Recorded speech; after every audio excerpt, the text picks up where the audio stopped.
కడపలో కరోనా కలవరం మొదలైంది. కడపలో కరోనా కేసును దాచిపెట్టేందుకు అధికారులు యత్నం చేస్తున్నట్టు కనిపిస్తోంది. రిమ్స్లో చికిత్స పొందుతున్న మహిళకు కరోనా పాజిటివ్ వచ్చినట్లు వైద్యులు కన్ఫర్మ్ చేశారు. కరోనా కేసును రిమ్స్ సూపరింటెండెంట్ రమాదేవి ధృవీకరించారు. అయితే కడపలో కరోనా కేసు లేదని డిఎంహెచ్ఓ నాగరాజ్ చెప్తున్నారు. కరోనా కేసు విషయంలో పొంతనలేని వ్యాఖ్యలు చేస్తున్నారు డిఎంహెచ్ఓ.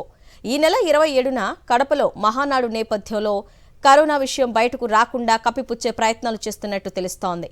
కరోనా కలకలంతో మహానాడుకు ఎవరూ రారని దాచేస్తున్నట్లు అనుమానాలు వ్యక్తమవుతున్నాయి. జిల్లా వైద్యాధికారి కోవిడ్ లేదని చెప్పటం పలు అనుమానాలకు తావిస్తోంది.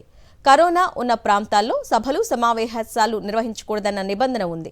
నిబంధన మహానాడుకు అడ్డంకిగా మారుతుందనే సర్కారు అధికారులతో మాట మార్పించినట్టు ప్రచారం జరుగుతోంది. కోవిడ్ పాజిటివ్ కేసు ఒకటి అడ్మిట్ అయిందండి. ఆమె చాగల్మరి నుంచి వచ్చారు, ఆర్లగడ్డ మండలం నుంచి. ఆమె 75 years ఓల్డ్ ఫిమేల్ పేషెంట్. ప్రస్తుతానికైతే పేషెంట్ కండిషన్ స్టేబుల్గా ఉంది. ఐసోలేషన్ వార్డులో పెట్టి మేము ట్రీట్మెంట్ ఇస్తాం. షేక్ గౌసిన్ మొబిన్ అనే ఒక 75 years లేడీ నంద్యాల నుంచి కాఫ్ అండ్ కోల్డ్ ఫీవర్తో వచ్చింది. దాన్ని ఆమె ప్రైవేట్ హాస్పిటల్లోన, ప్రొద్దుటూరులోన, అలానే ప్రైమ్ హాస్పిటల్ ప్రైవేట్ హాస్పిటల్లో అడ్మిట్ ఇచ్చేసుకునింది.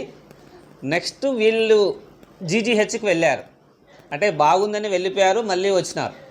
జీజీహెచ్కి వెళ్తే జీజీహెచ్లో కోవిడ్ వార్డులో అడ్మిట్ చేయడం జరిగింది. ఎందుకంటే ఓల్డ్ ఏజ్ ఉంది, కొద్దిగా సివియర్ లంగ్ ఇన్ఫెక్షన్ ఉంది అని.